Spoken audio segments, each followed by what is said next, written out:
persembahan seluruh hidupku di atas mezbamu, segalanya yang ku miliki, semuanya daripadamu,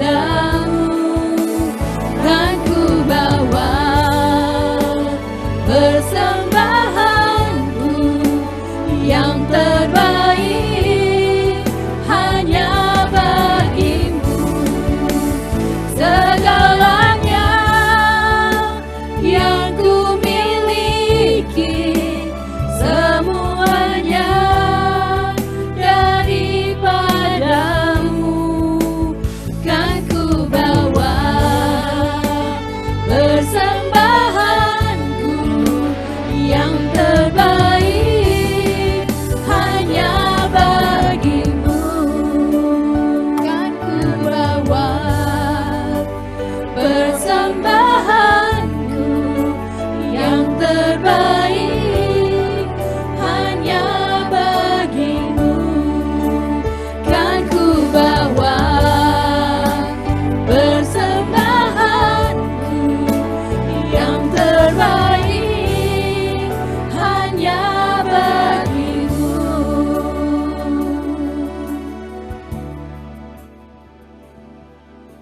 Mari kita memberi tanda kemenangan dalam nama Bapa, Putra, dan Roh Kudus. Amin. Tuhan Yesus, terima kasih Kau kumpulkan kami bersama-sama di dalam PA online ini. Terima kasih Bapa, karena hari ini kami Kau beri semangat untuk mampu mengikuti pendalaman Alkitab hari ini. Kami percaya Bapa, bukan satu kebetulan Kau pilih kami datang untuk ikut dalam PA ini. Karena bukan kami punya kemampuan, tapi Kamu yang memilih. Bapa, kami bawa hati kami. Kami tahu, kami selalu jatuh. Tapi kami percaya, Kau takkan pernah meninggalkan kami. Kau takkan pernah memberi kami kejatuhan yang terpuruk sama sekali. Sakit-sakit, tapi kami percaya kesakitan kami Kau akan berikan lebih baik untuk kedepannya Tuhan. Tidak ada yang sempurna Tuhan, tapi Kau sempurnakan kami selalu. Hati kami Kau bukakan, pikiran kami Kau bukakan. Biarlah kami duduk sebagai hamba. Biarkan telinga kami mendengar sebagai murid, seperti seorang Maria yang duduk di kaki Tuhan Yesus, mau mendengarkan pengajaran. Terima kasih Bapa. Urapilah Sheila yang akan membawakan firman hari ini. Urapilah setiap perkataannya. Kami percaya untuk setiap perkataannya semua berasal daripadamu. Bukan hanya daripadanya saja, tapi kami percaya apa yang akan disampaikan akan selalu menjadi berkat buat kami, akan selalu menjadi rema dalam kehidupan kami. Berbicaralah Bapa, kami siap mendengar. Terima kasih Bapa. Dalam nama Bapa, Putra, dan Roh Kudus. Amin. Silakan Sheila.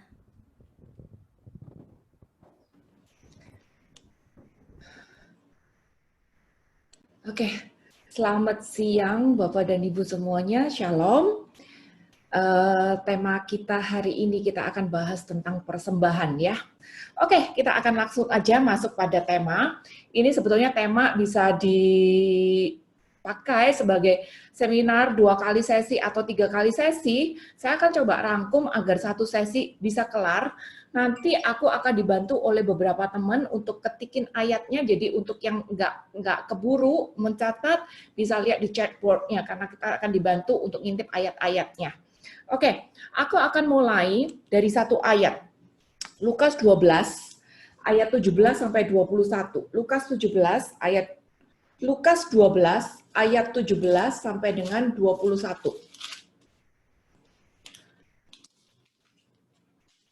Dari judulnya aja kita udah bisa melihat bahwa ini bahas orang kaya yang bodoh. Saya tidak akan bacakan semua, tapi saya akan pointed out. Dari ayat 17, si orang kaya yang bodoh itu bertanya dalam hatinya, apa yang harus aku perbuat?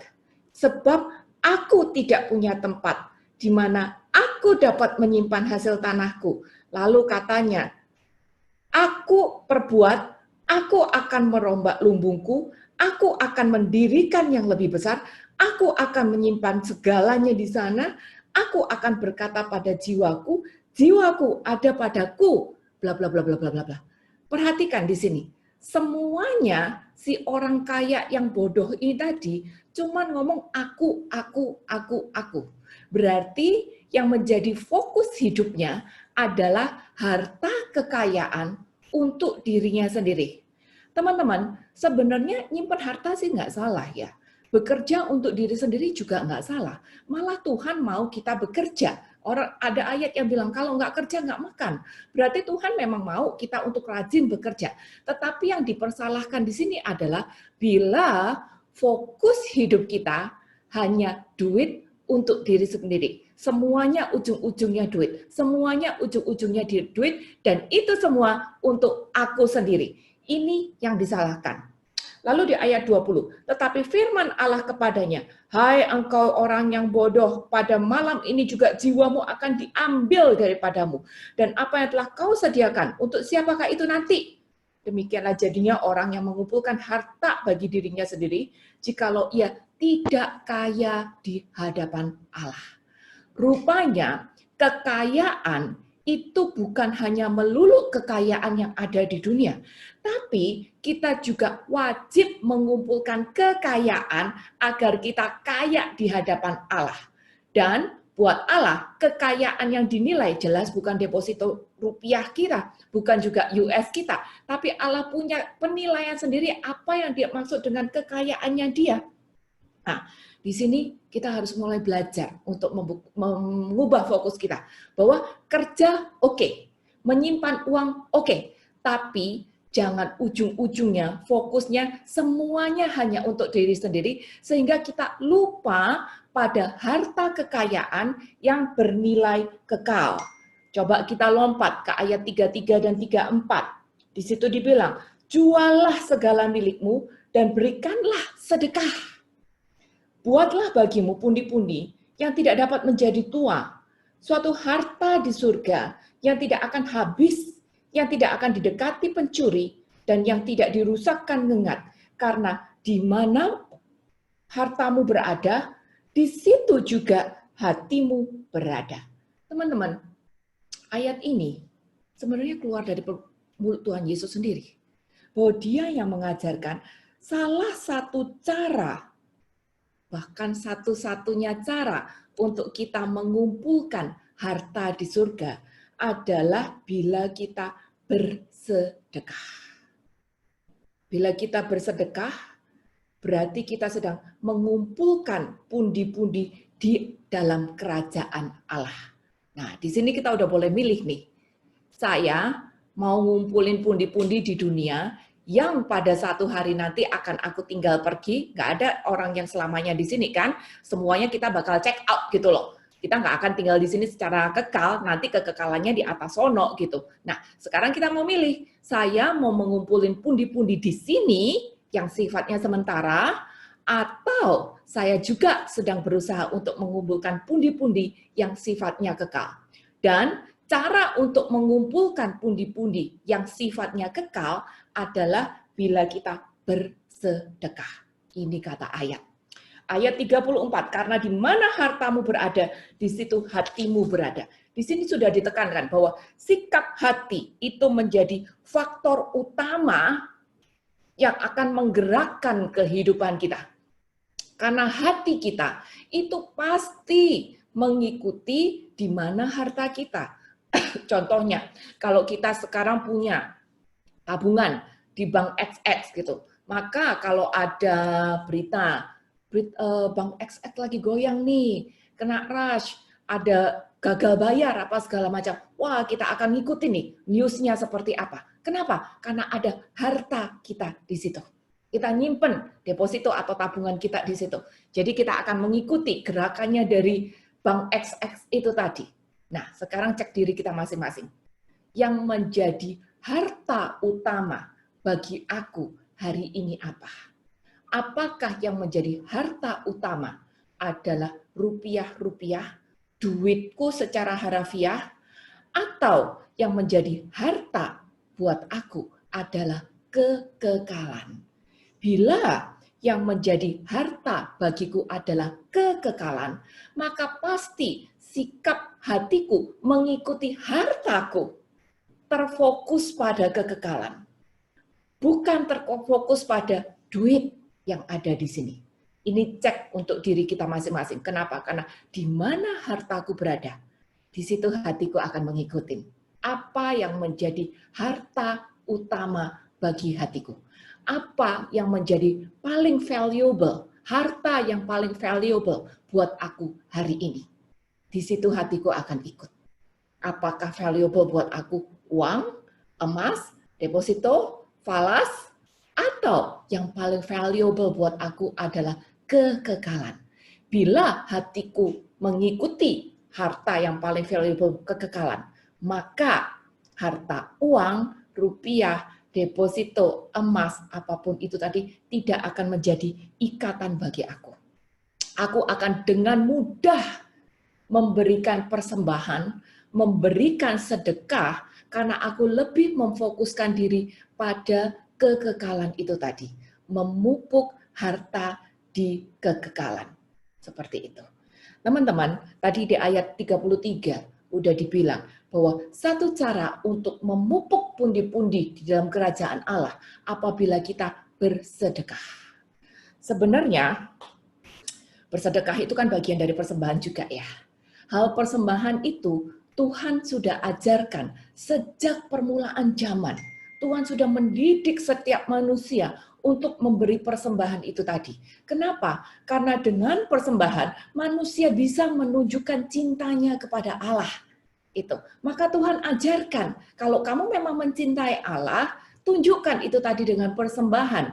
Dan Tuhan sudah mengajarkan, kalau ingat cerita Adam dan Hawa punya anak Kain dan Habel. Kain dan Habel memberikan persembahan kan? Satu kasih tumbuhan, hasil tanahnya, satu lagi kasih hasil ternaknya. Tapi intinya mereka memberikan persembahan kepada Allah. Lalu Tuhan mengajarkan juga, kalau ada anak lahir, kasih persembahan. Anak akil balik, kasih persembahan.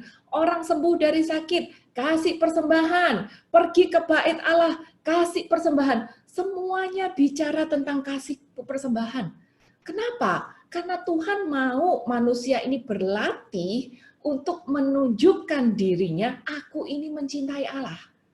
Mencintai itu kan harus ada action toh. Nggak bisa bilang, aku cinta, tapi aku nggak mau ngasih kamu apa-apa. Aku nggak mau nunjukin apa-apa gitu.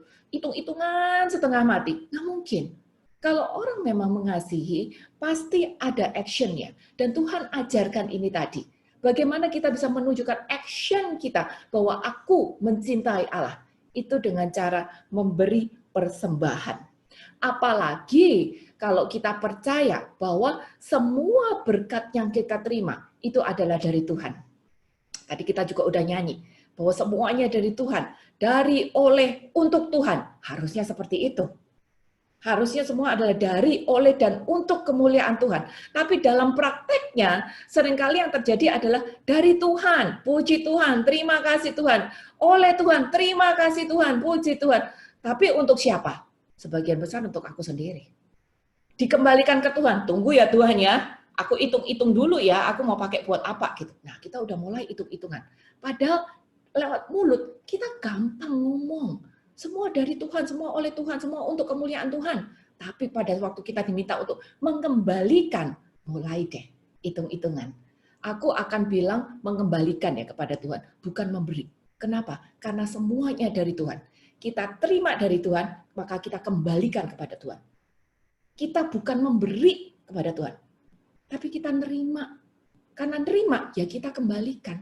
Dan yang kita kembalikan itu sebetulnya bukan semua loh. Tuhan nggak minta kita kembalikan semua, no.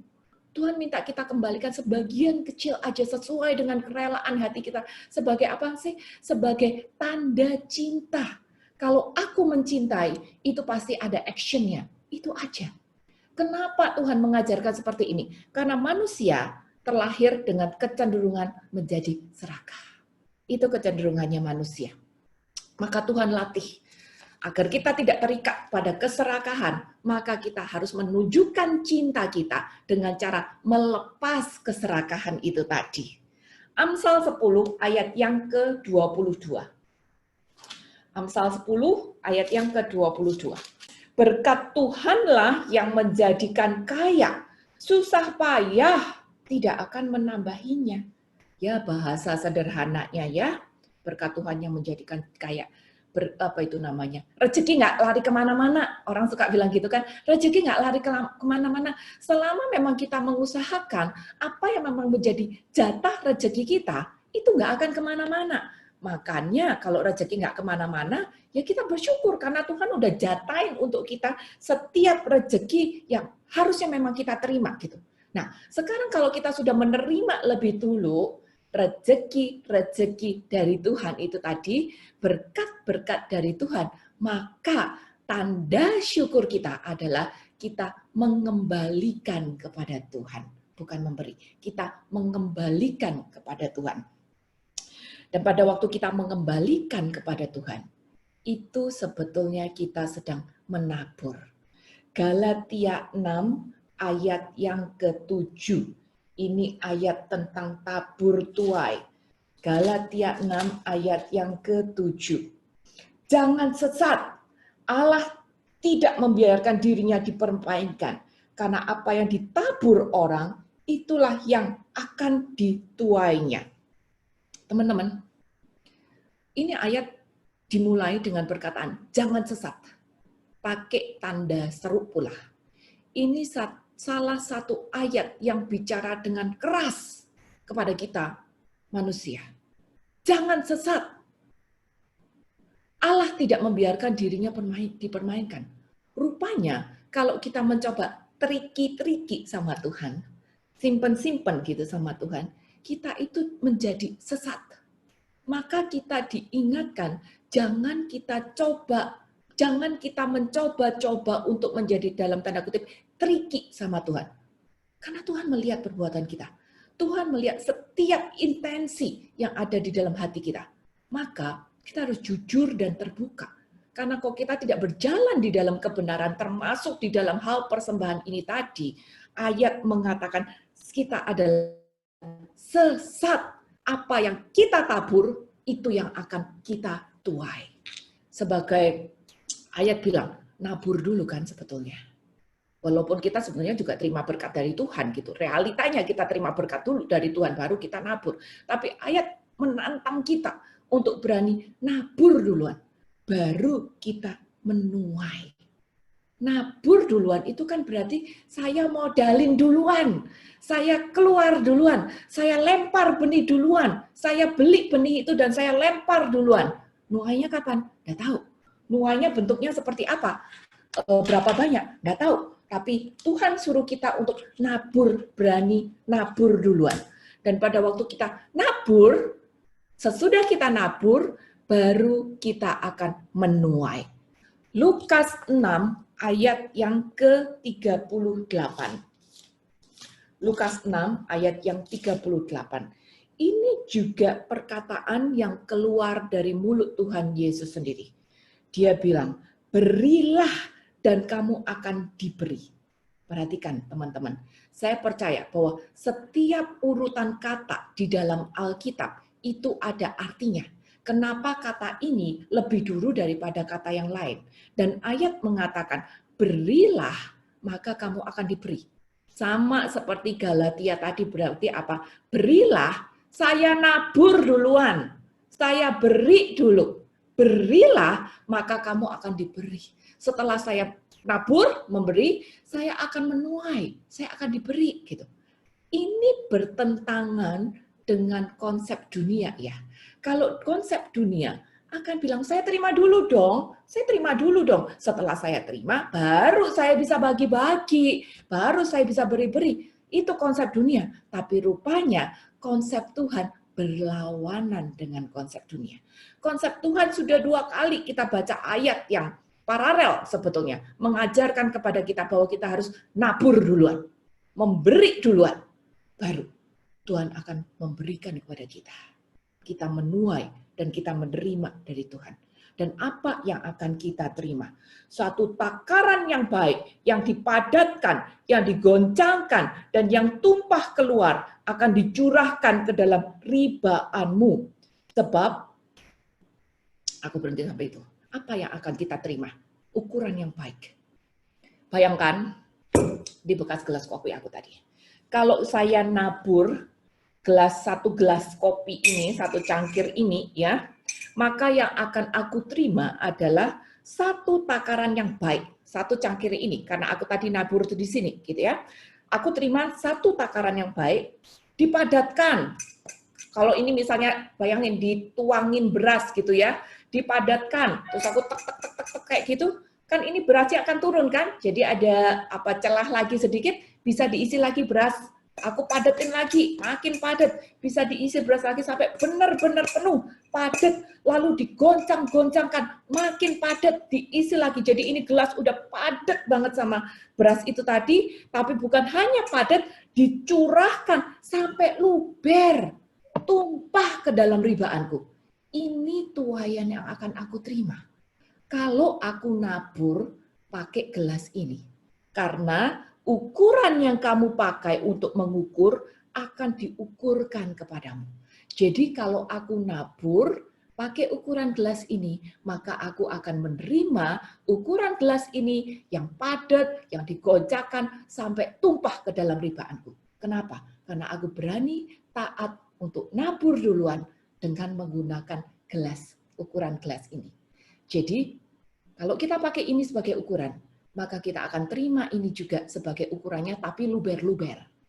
Jangan berpikir, kalau aku naburnya segini, aku nanti akan terimanya satu baskom, satu ember, satu drum aspal. Enggak, karena aku naburnya pakai ukuran ini. Jadi, semakin besar saya berani, semakin besar ukuran yang aku pakai untuk menabur, selama aku lakukan dengan sikap hati yang benar dan tulus dan sukarela, maka aku akan menerima ukuran yang sama. Jangan berpikir aku naburnya 1 sendok, terimanya 1 boskom. No, naburnya berani 1 sendok, relanya 1 sendok, ya aku terimanya 1 sendok tapi luber. Gitu. Jadi setara. Ini yang firman ajarkan kepada kita. Bahwa Tuhan sudah mengajarkan kepada kita memberi persembahan sejak awal permulaan zaman sebagai tanda syukur kita, dan kita harus berani untuk nabur duluan, dan Tuhan akan memberi kita sebagai tuaiannya, berkat-berkat yang berlimpah-limpah. Matius 6 ayat yang ke-24. Saya tahu Bapak dan Ibu, untuk mengembalikan kepada Tuhan itu bukan satu yang gampang. Karena itu tadi, manusia itu punya kecenderungan untuk serakah. Soal duit, jadi hitung-hitungan. Duit ini menjadi berhala nomor 1 yang selalu mengikat manusia sejak permulaan zaman juga. Makanya Tuhan ajar kita untuk memberi persembahan. Biar apa? Biar kita bisa lepas keterikatan daripada duit ini tadi. Bukan satu hal yang gampang. Dan demi manusia bisa melepaskan diri dari keterikatan akan duit ini tadi, Tuhan ngajarin Matius 6 ayat 24 ini tadi. Ini sama, ayat ini keluar dari mulut Tuhan Yesus sendiri. Dia bilang, tak seorang pun dapat mengabdi pada 2 tuan. Karena jika demikian, ia akan membenci yang seorang dan mengasihi yang lain, atau ia akan setia pada yang seorang dan tidak mengindahkan yang lain. Kamu tidak dapat mengabdi kepada Allah dan kepada Mammon. Kita nggak bisa. Hati kita tidak bisa bercabang. Saya cinta dua-duanya. Nggak bisa. Hati kita pasti cuma mengabdi ya. Ini bahasanya mengabdi berarti bukan hanya memprioritaskan, tapi benar-benar hati kita, keseluruhan hidup kita akan terfokus pada bos kita itu tadi. Dan bos kita pasti salah satu, antara Allah atau Mammon.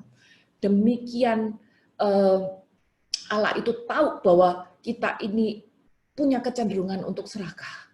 Maka Allah yang menciptakan alam semesta, yang maha kuasa, yang maha esa, Allah yang menebus kita juga, Allah yang menciptakan kita juga, dia sampai rela dirinya itu diperbandingkan dengan Mammon. Mammon dalam hal ini adalah uang, berhala yang mengikat dalam bentuk uang. Karena Allah tahu manusia ini punya kecenderungan untuk serakah. Susah lepas fokus daripada uang. Maka Allah itu sampai rela memperbandingkan dirinya dengan uang dengan tujuan agar manusia bisa melepaskan keterikatannya dari uang, dari Mammon, dan memfokuskan diri hanya kepada Allah. Hati kita tidak bisa dua-duanya, salah satu. Kalau kita fokus kepada Allah, Allah sebagai harta yang paling valuable untuk hati kita, maka hati kita hanya akan terikat, tertuju, akan berada hanya pada Allah. Kalau hati kita hanya berada, melihat, tertuju kepada Allah, maka buat kita akan gampang untuk melepaskan diri dari keterikatan Mammon. Tuhan tidak mengatakan bahwa hidup di dunia tidak butuh uang. Tidak, dia tahu bahwa hidup di dunia pasti butuh uang. Tapi yang dia tidak mau adalah keterikatannya. Makanya sejak awal dia ajarin persembahan.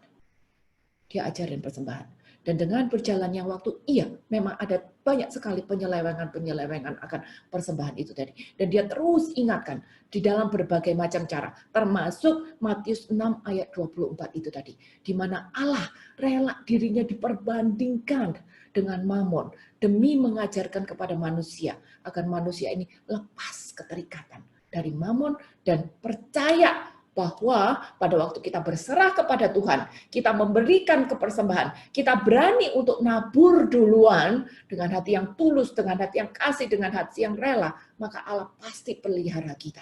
Itu sampai sebegitunya. Nah, teman-teman, jadi memang satu-satunya cara menyimpan harta di surga itu adalah dengan memberi. Karena pada waktu kita memberi dengan tulus, kita lepas dengan tulus, ya, garis bawain dengan tulus, dengan rela hati, dengan sukacita, garis bawah itu tadi berarti keterikatan sama Mammon itu lepas, seperti itu. Nah, sebenarnya kalau lihat dari keseluruhan Alkitab nih, teman-teman pasti apal ada berapa banyak kata-kata jangan takut di dalam Alkitab. Semua pasti apal. Ada 365 ayat yang ngomong jangan takut. Istilahnya satu hari satu gitu. Tuhan ingetin kita agar tidak takut. Lalu perhatikan.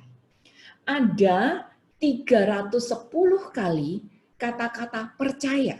Kita diminta untuk percaya. Percaya bukan cuma sekedar percaya ya, tapi percaya sampai beriman gitu. Ada 310 kali. Lalu ada 370 kali kata-kata kita disuruh berdoa. Lalu, yang banyak lagi. Kita tahu, hukum utama kita adalah kasih. Pada waktu kita mengasihi, kata-kata mengasihi itu tadi diulang sampai 735 kali. Lebih banyak lagi daripada lain-lainnya. Seperti itu. Lalu, yang lebih mengagetkan lagi. Percaya 310, berdoa 370, mengasihi 735. Ternyata kata-kata memberi itu ada 1.400. Jauh lebih banyak daripada yang lain-lainnya. Kenapa seperti itu? Karena kalau kita memang percaya sama Tuhan, pasti ada bukti nyatanya. Kalau kita berdoa dan kita percaya kepada Tuhan, pasti ada bukti nyatanya, ada actionnya. Apalagi kalau kita mengasihi Tuhan, pasti ada bukti nyatanya, actionnya. Nggak mungkin kita cuma ngomong, aku percaya, aku cinta, aku menyerahkan hidupku pada Tuhan. tapi nggak ada bukti nyatanya. Pasti ada bukti nyatanya. Kita nggak bisa ngomong kayak tadi lagu, ada satu kalimat yang bilang, aku menyerahkan hidupku kepada Tuhan. Kita nggak bisa bilang, aku menyerahkan hidupku kepada Tuhan, kecuali duitku ya. Aku mau melayani kamu, aku mau gitu ngapa-ngapain, tapi duitku jangan ya Tuhan ya, duitku segini aja ya. Nggak bisa. Kalau kita memang mengasihi, kita pasti berani kok memberi dengan tulus. Kalau mengasihi kayak gitu. Sama mungkin kalau kita mengasihi anak atau mengasihi orang tua, kita tidak akan hitung-hitungan sama anak kita, sama orang tua kita. Kita tidak akan bilang, ma jatahnya mama 10% ya, jatahnya anak 10% ya, kamu anakku namanya Gaby, kamu udah pakai gaji papa lebih dari 10% ya, ntar sisanya kamu cari sendiri ya. Gak akan seperti itu. Kita pasti memberikan sesuai dengan kebutuhan dia. Karena apa? Karena kasih. Kasih ini yang akan menggerakkan hati kita. Makanya tadi di awal aku bukain ayat, di mana hartamu berada, di situ di mana hartamu berada, di situ hatimu berada. Harta yang paling valuable buat aku, buat kita itu siapa? Mamon atau Tuhan? Kalau aku mengasihi Mamon, maka hatiku akan ke Mamon, aku tidak akan bisa memberi kepada Tuhan. Aku pasti hitung-hitungan, pelayanan bisa, suruh bantu ini itu bisa, tapi begitu urusan duit, tunggu dulu ya Tuhan ya. Tapi kalau Tuhan menjadi harta yang paling valuable buat aku, melepaskan mamon itu hal mudah. Jadi teman-teman, kalau kita percaya, kita berdoa, kita mengasihi, itu pasti ada bukti nyata. Dan bukti nyata yang harus kita lakukan, bukan cuma pelayanan tok, tapi juga harus dengan memberi. Karena Tuhan sudah membandingkan dirinya, dia atau mamon, dengan tujuan apa? Biar kita lepas dari kecenderungan serakah. Kita lepas dari keterikatan kita akan dunia ini tadi. Seperti itu. Kenapa lagi memberi ini demikian penting bagi kita orang Kristen, Katolik? Karena Allah sudah memberi kita teladan lebih dulu di dalam hal memberi. Yohanes 3 ayat 16. Karena begitu besar kasih Allah pada dunia ini, maka dia memberikan anaknya yang tunggal, sehingga kita mendapat keselamatan. Kalau Allah, dia mengasihi kita, dia memberi kepada kita, bukan hanya memberi kita harta kekayaan, tapi dia memberikan anaknya. Mau lebih dari apa lagi? Bukti cinta Allah kepada kita adalah dia memberikan anaknya demi agar nyawa kita hidup. Kita diutang nyawa.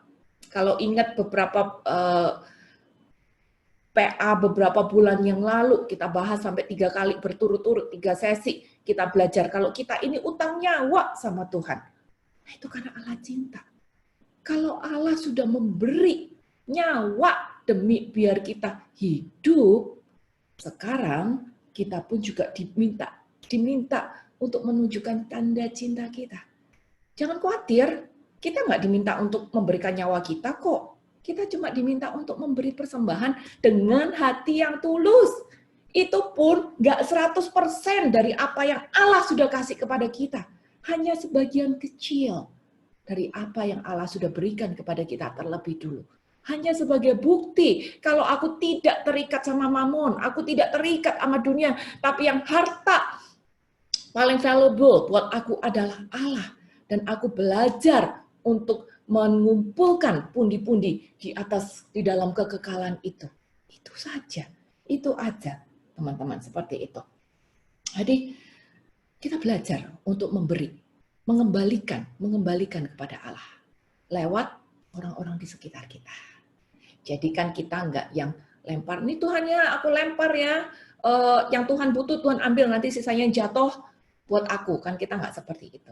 Tapi bagaimana kita mengembalikan kepada Allah lewat orang-orang di sekitar kita. Kita bisa aja memberi kepada orang tanpa kasih.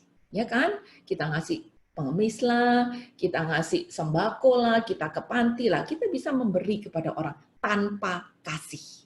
Tetapi kalau kita punya kasih, kita pasti bisa memberi dengan tulus. Kelihatan bedanya? Kita bisa mengemasi ke orang, baksos gitu, orang pengemis, tukang parkir, kita bisa kasih nasi bungkus, kita bisa kasih uang gitu, kita bisa memberi tanpa kasih, bisa. Tapi kalau kita punya kasih, kita pasti bisa memberi dengan tulus. Dan ini yang Tuhan mau, agar Anda dan saya punya kasih terlebih dahulu, sehingga aku bisa mengembalikan atau memberi kepada orang-orang di sekitar kita dengan hati yang tulus. Seperti itu. Nah, berikutnya, ada 3 macam persembahan. Pemberian yang kita kembalikan kepada Tuhan. Aku kriteriakan 3 macam. Yang pertama adalah aku sebut sebagai persembahan iman. Persembahan iman itu kayak gini. Kita sebut dengan nasar atau janji. Biasanya orang bilang, Tuhan kalau doaku terkabul, aku akan berikan ini. Novena 3 kali, Salam Maria, novena 9 kali gitu. Dan kita bilang, Tuhan kalau doa ini terkabul, aku akan mempersembahkan sesuatu. Nah, itu juga berupa janji yang harusnya kita tepati sebagai persembahan kita untuk Tuhan.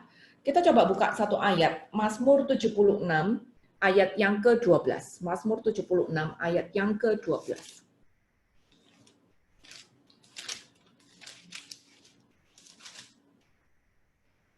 Bernasarlah dan bayarlah nasarmu itu kepada Tuhan Allahmu. Biarlah semua orang yang diuji di sekelilingnya menyampaikan persembahan kepada Dia yang ditakuti. Rupanya nasar itu juga harus dibayar. Persembahan yang harus digenapi nasar itu tadi. Nah, karena ini adalah janji kita kepada Tuhan. Boleh dicatat, aku nggak akan bacakan, ada ayat paralelnya, Mazmur 56, ayat 13 sampai 14.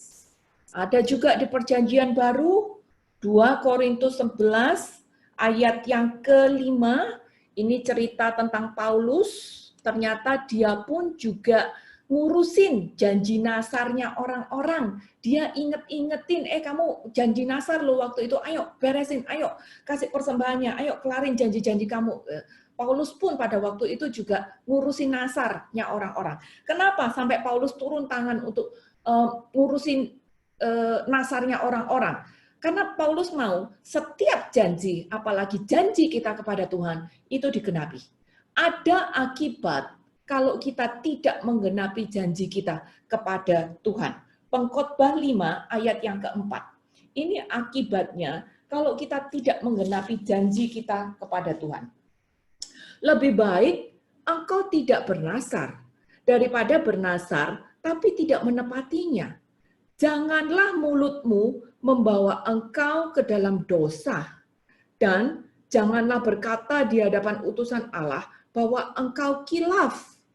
Apakah perlu Allah menjadi murka atas ucapan-ucapanmu dan merusakkan pekerjaan tanganmu? Gitu. Ini akibat kalau kita tidak menggenapi nasar atau janji kita kepada Tuhan, Allah juga bisa murka. Dan aku yakin tidak ada satupun orang dari kita kepengen Allah murka gara-gara kita lupa sama janji kita. Gitu.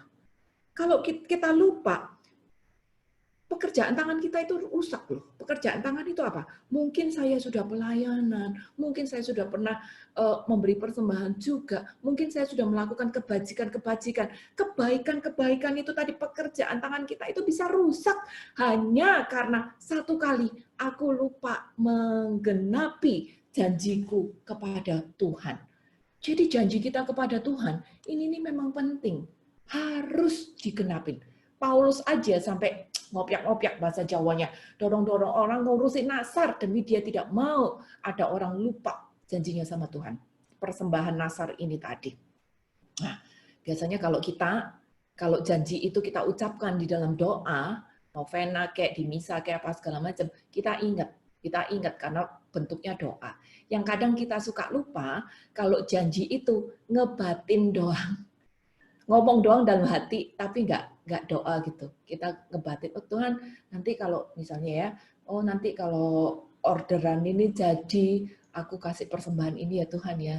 Tuhan kok misalnya rumahku kejual, aku kasih persembahan ini ya Tuhan. Kita janji juga sama Tuhan, tapi cuma ngomong dalam hati gitu, bukan dalam bentuk doa. Nah, kadang-kadang itu bisa lupa. Hati-hati hati-hati. Jadi kita juga harus catat ya, setiap janji, walaupun mungkin itu cuma di batin doang, kita catat.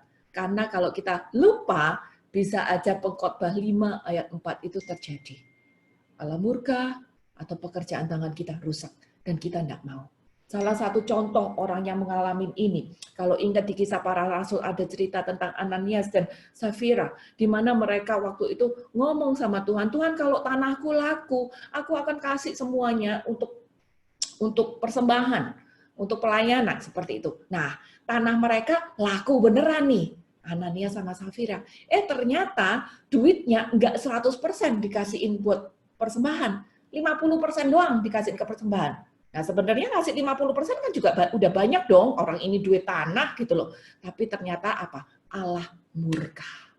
Allah murka sehingga cerita Ananias dan Safira mengalami kebinasaan. Dan diperkatakan seperti ini. Tidak ada yang minta kamu janji ngasih 100% tanahmu, duit tanah gitu. Kamu nggak ngasih pun juga nggak kenapa-kenapa. Tuhan nggak minta, tapi masalahnya kamu udah janji. Kamu janji dan kamu enggak tepati, seperti itu. Janji itu yang harus ditepati. Bukan masalah angkanya. Kalau Ananias dan Safira enggak kasih 100% juga enggak apa-apa. Kasih 1%, 2% dari penjualan tanah itu atau dari untungnya enggak apa-apa. Tuhan enggak minta. Tapi intinya di sini adalah Ananias dan Safira mengingkari janjinya. Itu yang kita harus hati-hati. Jadi nomor 1 adalah persembahan iman. Janji kita di hadapan Tuhan. Ini harus kita genapi. Yang kedua, aku sebut dengan persembahan sukarela. Persembahan khusus atau persembahan sukarela. 2 Korintus 9 ayat 6 sampai 12. 2 Korintus 9 ayat 6 sampai 12. Judulnya aja udah bilang memberi dengan sukacita, membawa berkat. Ditekankan di sini adalah sikap hati kita. Kalau kita memberi dengan sukacita, baru ada berkatnya. Kalau kita memberi dengan hati, aduh Tuhan, sebenarnya berat loh Tuhan, gitu. Nggak ada sukacita, maka tidak ada berkat. Atau kita memberi dengan bilang, Tuhan, saya udah beri loh ya, pastiin aku punya kafling di surga. Itu juga tidak. Kita tidak bisa nyogok Tuhan untuk membeli surga. Kita tidak bisa membeli surga. Atau mungkin sikap hati kita bilang, Tuhan, aku sudah memberi ya, kembalikan 30 kali lipat, 100 kali lipat. No juga, Tuhan tidak bisa disogok. Atau mungkin pada waktu kita memberi, kita merasa, wah biar keren nih, sumbanganku paling gede nih, keren nih. Jangan lupa pasang banner sih ya, namaku nomor 1. Nah, sikap hati kita, ini penting. Itu paling penting. Saat kita bisa memberi dengan sukacita, berarti ada kerelaan hati, ada ketulusan, baru ada berkatnya. Camkanlah ini, orang yang menabur sedikit akan menuai sedikit juga. Orang yang menabur banyak akan menuai banyak juga. Ini sama dengan tadi yang ayat kita baca, Lukas 6 ayat 38. Berilah maka kamu akan diberi, suatu akaran yang baik yang dipadatkan, yang digoncangkan akan tumpah ke dalam ribamu, dan ukuran yang kamu pakai akan dipakai untuk ukur. Kita pakai ukuran gelas, jangan ngarep terima baskom. Kita pakai ukuran gayung, jangan ngarep terima 1 ember aspal juga gitu. Jadi tergantung ukurannya apa. Nabur dikit, terima dikit. Nabur banyak, terima banyak. Tapi dengan sikap hati sukarela, benar-benar garis bawah ini tadi, sikap hati sukacita ini tadi. Hendaklah masing-masing memberikan menurut kerelaan hatinya. Nah, teman-teman, kata-kata kerelaan hati, ini yang digaris bawain, distabiloin, dikotakin, digambarin hati di dalam Katolik. Kerelaan hati, ini adalah faktor nomor 1 di dalam konsep kita memberi persembahan kepada Tuhan. Kerelaan hati, sukacita, ketulusan hati. Jangan dengan sedih hati atau karena paksaan. Sebab Allah mengasihi orang yang memberi dengan sukacita. Dan Allah sanggup melimpahkan segala kasih karunia kepada kamu, supaya kamu senantiasa berkecukupan dalam segala sesuatu, malah berkelebihan. Kalau kita memberi dengan sukacita, rela hati, maka Allah bisa memberi kepada kita lebih konstan, senantiasa, garis bawain kata-kata senantiasa, konstan, bukan hanya senantiasa, tapi berlebihan, luber.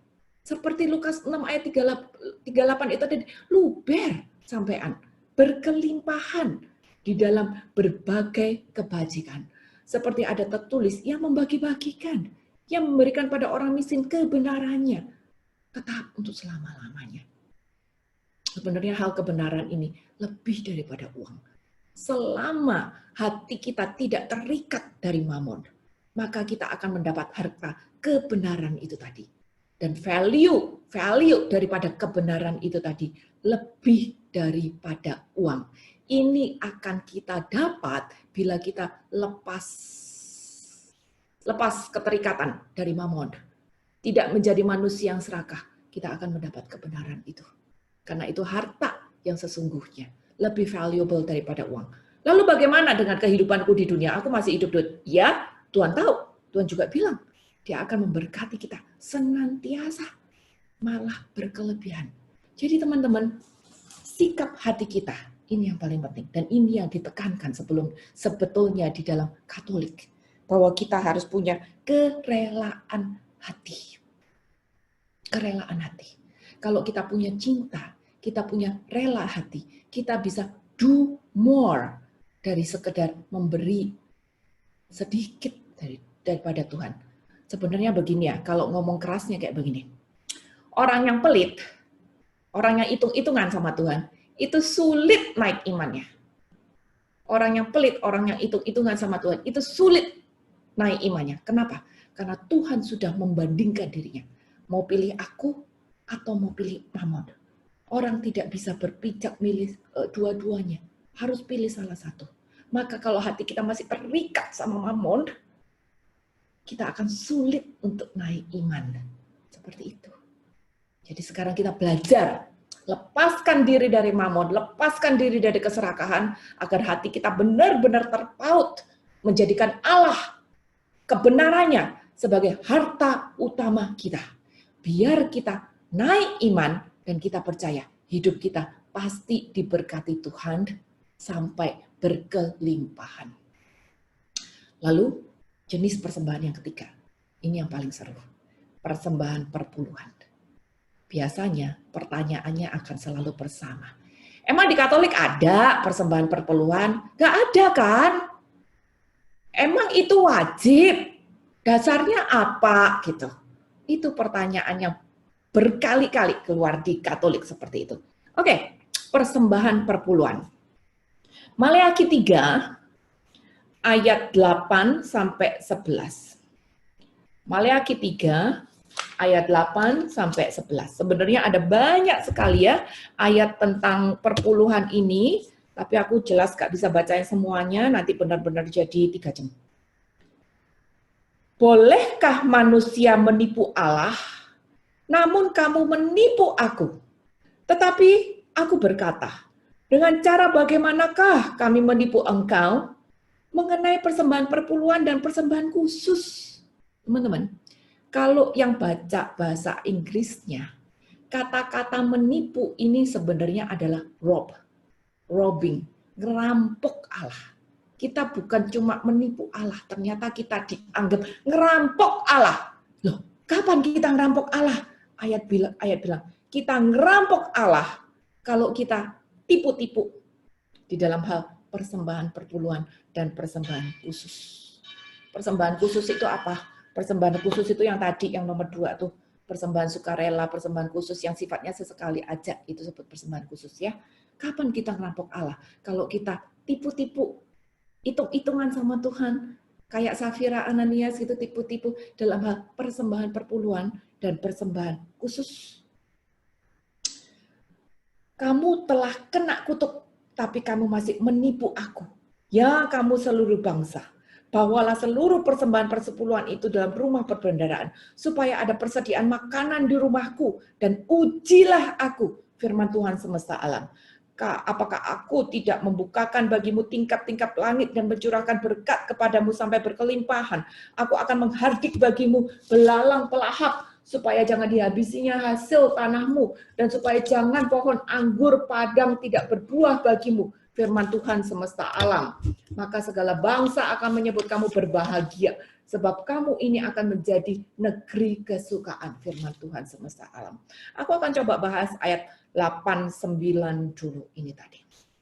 Persembahan perpuluhan. Ada ayat lain yang bicara ini, Imamat 27 ayat 30, ini bicara tentang perpuluhan. Nah, sebenarnya teman-teman, asal dari persembahan perpuluhan ini itu dari Abraham. Pada waktu itu Abraham itu menang perang ceritanya. Nah, Tuhan kan udah ajarin kan, kalau apa-apa tanda syukur gitu. Tanda syukur itu jangan cuma puji Tuhan gitu aja. Enggak, ada actionnya. Do something, bukan cuma ngomong tok terima kasih Tuhan, puji Tuhan, tapi not doing anything. No, sudah sejak permulaan zaman Allah ngajarin, kalau apa-apa ucapan syukur itu juga kasih persembahan. Maka Abraham pun juga memberikan persembahan dalam bentuk apa? Persepuluhan itu tadi. Dan dia berikan kepada Melkisedek 10% dari hasil jarahannya dia. Nah, berikutnya aku akan bacakan aja Kejadian 13 ayat 12 sampai 20, 1 Korintus 7 ayat 1 sampai 4, Galatia 3 sampai 7. Ini cerita tentang bagaimana Abraham memberikan persembahannya kepada Tuhan melalui Melkisedek dan mengingatkan kita bahwa kita itu kan turunannya Abraham. Maka sebagai turunan dari Abraham, maka baik juga kita mengikuti teladannya dia. Apa yang dia udah panutin untuk memberikan persembahan 10% sebagai tanda syukur kita atas segala sesuatu yang Tuhan sudah berikan untuk kita. Dari Tuhan, oleh Tuhan, kembalikan untuk kemuliaan Tuhan. Seperti itu. Itu dipraktekkan oleh Abraham. Lalu setelah itu, ada yang namanya suku Lewi. Kita ingat, Israel itu terdiri dari 12 suku. Nah, satu suku, namanya suku Lewi. Suku Lewi ini, dia nggak kerja sekular. Tuhan suruh dia bekerja di lingkungan bait Allah. Urusin bait Allah, urusin ibadah-ibadahnya, urusin kornya, urusin adminnya, urusin segala macam lah, perbaikan-perbaikan gereja gitu. Itu adalah tugasnya orang-orang Lewi. Gitu. Mereka bekerja melayani Tuhan dan hanya di lingkungan bait Allah. Gitu. Maka karena mereka tidak bekerja 24 jam, fokusnya hanya untuk bekerja melayani Tuhan, otomatis mereka tidak menghasilkan duit. Padahal dapur harus ngebul, kontrakan tetap harus dibayar, anak-anak tetap harus sekolah, makanan susu tetap harus ada di meja. Seperti itu kan? Dari mana mereka dapat duit? Untuk urusan dapur, urusan sekolah, anak-anak itu tadi dari mana? Maka Tuhan kasih aturan, 11 suku yang lain harus memberikan 10% dari hasil mereka apapun itu juga dan kasih kepada orang Lewi. Tujuannya biar orang Lewi bisa konsen terhadap pelayanan mezbah. Tujuannya seperti itu. Nah, lalu biasanya kalau bicara tentang perpuluhan, orang Katolik akan nanya, jadi di Katolik wajib nggak sih? Nah, itu semua tadi kan ayat-ayatnya di Perjanjian Lama doang gitu. Perjanjian Baru mana nggak pernah ngomong tentang tentang persepuluhan kan? Nah, itu pertanyaannya tuh biasanya seputar itu. Coba kita buka di Matius 23 ayat 23. Matius 23 ayat 23. Teman-teman, sepanjang sejarah, perpuluhan itu banyak kali diselewengkan. Banyak kali diselewengkan. Makanya ayat Maleakhi 3 tadi keluar karena ada penyelewengan terhadap perpuluhan. Ingat ya, manusia selalu punya kecenderungan untuk menjadi serakah, termasuk zaman dulu juga.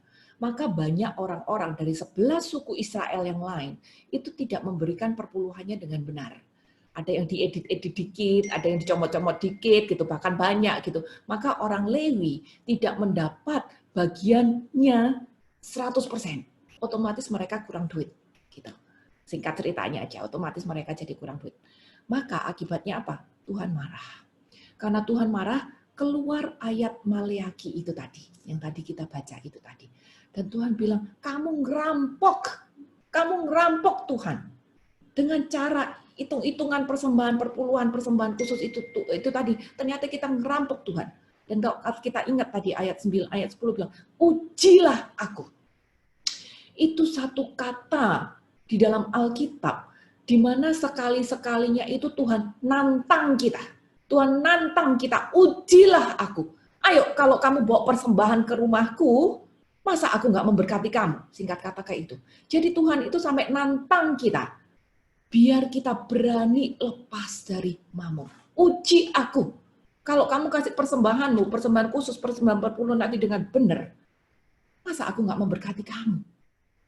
Biar di rumahku, di rumah ibadah, di rumahku tuh ada makanan. Makanan itu apa ya? Makanan jasmani sama makanan rohani ya. Nanti aku akan masuk ke situ. Gitu. Jadi ada penyelewengan, bahkan dari zaman dulu. Sampai zaman Yesus pun hari ini juga banyak penyelewengan, apalagi hari ini. Tapi di Matius 23 ayat 23, ini ada penyelewengan juga.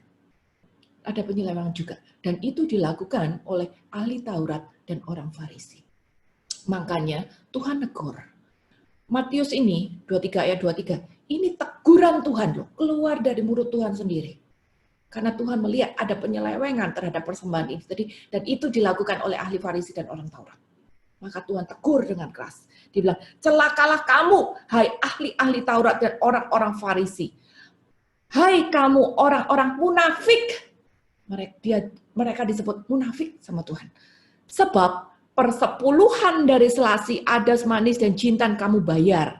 Tapi yang terpenting dalam hukum Taurat kamu abaikan, yaitu keadilan dan belas kasihan dan kesetiaan. Yang satu harus dilakukan, dan yang lain jangan diabaikan. Teman-teman, di sini kita bisa melihat banyak hal.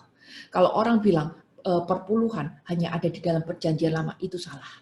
Karena ayat ini jelas nyebut tentang perpuluhan. Bahkan ini yang ngomong Tuhan Yesus sendiri. Tuhan bilang perpuluhan itu ada. Yang satu jangan dilakukan, yang lain jangan diabaikan. Yang satu itu apa? Yang satu itu adalah perpuluhan itu tadi. Yang lain itu apa? Yang lain adalah keadilan, belas kasihan, dan kesetiaan. Rupanya di sini harus dijalankan secara paralel. Yang satu harus dilakukan, yang lain tidak boleh diabaikan. Yang satu adalah persembahan perpuluhan, yang lain adalah sikap hati yang adil, kasih, setia, tulus, sukacita, rela hati. Ini harus jalan paralel. Saat kita tidak memberikan perpuluhan, kita akan nyeleweng dan dianggap ngerampok Tuhan. Saat kita memberikan perpuluhan dengan klop, tapi tanpa sikap hati yang benar, kita pun akan dianggap sebagai orang munafik. Gitu. Jadi dua ini harus jalan paralel. Yang satu harus dilakukan, yang lain tidak boleh diabaikan. Jadi hari ini teman-teman, yang ditekankan di dalam Katolik adalah sikap hati. Saat kita punya sikap hati yang tulus, yang benar, yang berdasarkan cinta benar sama Tuhan. Aduh, orang kalau cinta itu pasti tulus. Orang kalau cinta itu pasti rela. Orang kalau cinta itu pasti sukacita kalau waktu memberi. Malah seneng kalau ingat sama pacar gitu ya, atau sama anak. Kadang-kadang kan kita kepengen, atau sama orang tua deh. Kita kepengen kan menyenangkan dia.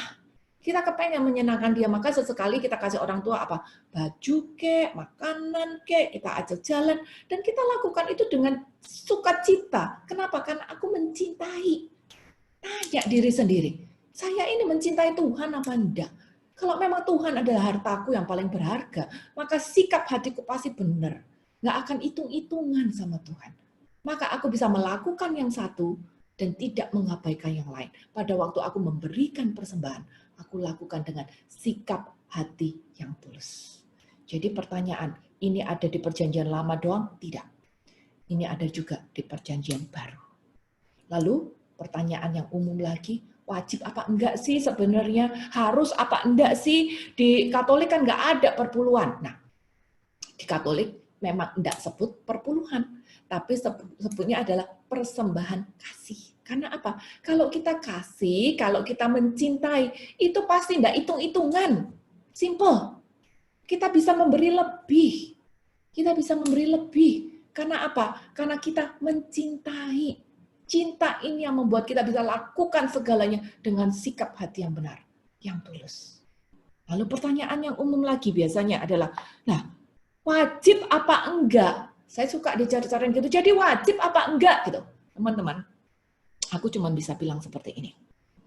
Pertanyaan wajib apa enggak?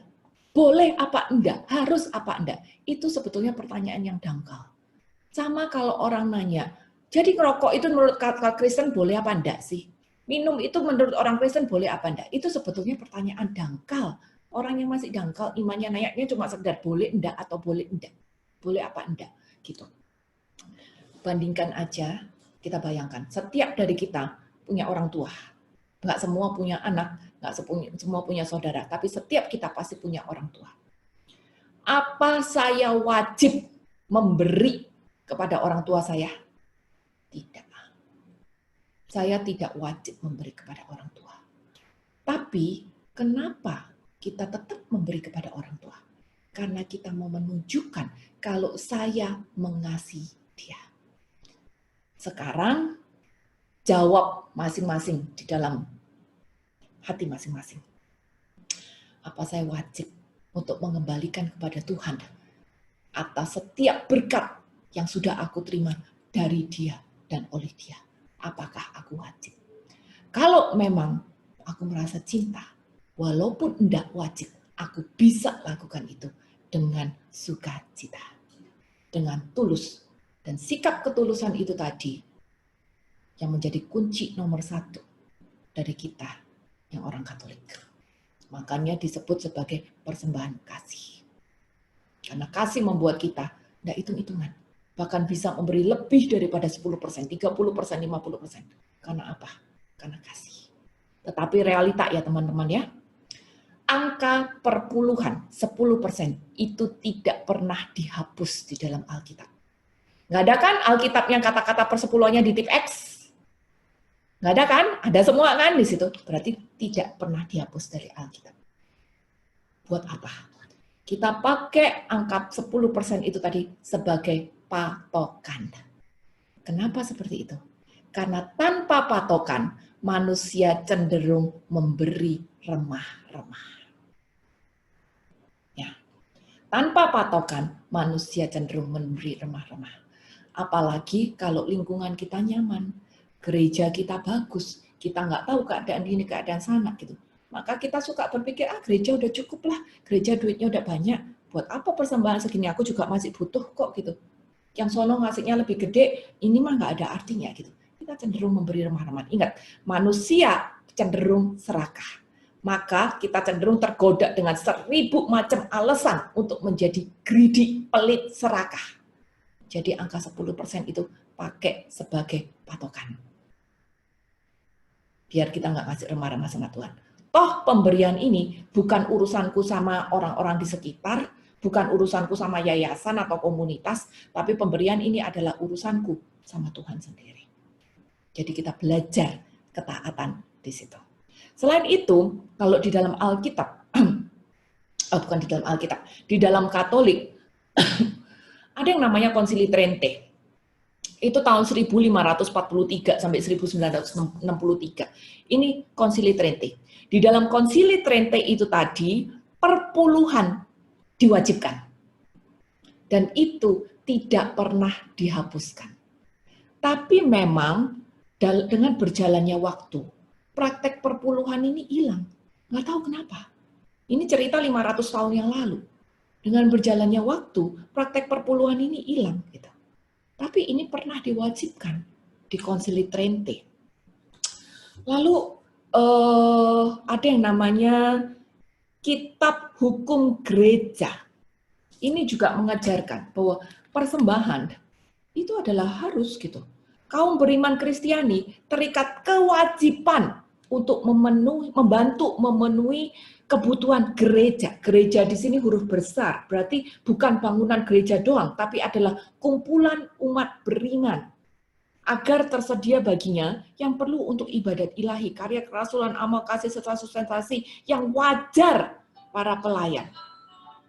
Terikat juga kewajiban untuk memajukan keadilan sosial dan juga mengingat perintah Tuhan, membantu orang miskin dan dengan penghasilannya sendiri. Umat beriman hendaknya mendukung gereja dengan bantuan-bantuan yang diminta menurut norma-norma yang dikeluarkan oleh konferensi para uskup. Jadi kita diajarkan untuk wajib membantu memenuhi kebutuhan gereja huruf besar. Aku akan ngomong sedikit di sini bahwa gereja, pembangunan gereja itu ada dua. Satu gereja secara fisik, satu lagi gereja secara rohani. Ingat ya, ada yang namanya tubuh rohani, ada yang namanya tubuh jasmani. Tubuh jasmani, gereja adalah bangunannya. Gitu. Segala sesuatu yang kita bisa lihat dengan mata kita, mungkin bangunan gereja, mungkin kita ngasih sembako, ada barang-barang fisiknya kayak gitu. Tapi jangan pernah lupa juga akan kebutuhan pembangunan gereja secara iman. Pembangunan dari tubuh rohani gereja kita. Sering kita kalau memberikan persembahan, kalau ada bangun gereja, gampang. Ada butuh sembako, bakso kiri kanan, gampang gitu. Tapi untuk kolekte, hitung-hitungan. Gitu. Atau ada pekerja-pekerja Tuhan yang kebutuhan, kita lihat dulu gitu.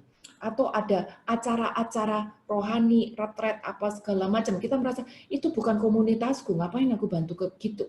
Kita suka hitung-hitungan kalau pembangunan tubuh rohani pada gereja. Padahal ini penting banget. Kenapa? Kalau gereja cuma dibangun fisiknya doang, tapi rohnya tidak bangun, nanti bisa kayak di Eropa. Gedungnya ada, keren-keren semua. Isinya cuma 6 gelintir, lama-lama nggak kuat, habis dijual jadi restoran. Dan itu sudah terjadi. Jadi bagian kita juga untuk sadar bahwa ada pembangunan tubuh rohani gereja yang harusnya kita ikut ambil bagian, support, sebagai persembahan kita untuk Tuhan. Bahkan Romo Vikjen, Romo Samuel selalu mengingatkan, kalau kita ini baiknya, kalau ngasih 100 ke pembangunan gereja secara fisik, harusnya kasih 100 juga untuk pembangunan rohaninya. Jangan cuma konsen yang fisikal, yang kelihatan mata doang. Tapi begitu yang hal rohani, kitanya hitung-hitungan. Ini Romo Vikjen yang selalu ngajarin seperti itu. Gitu. Lalu ada juga di Katolik, dari KGK. KGK itu Katekismus Gereja Katolik nomor 2443 sampai 2447. Dia bilang, cinta yang menggerakkan kita untuk bagi harta pada orang lain. Cinta yang menggerakkan kita untuk bagi harta sama orang lain. Kembali lagi question dasar kita, harta utama kita itu apa? Tuhan atau mamon? Tuhan atau mamon gitu.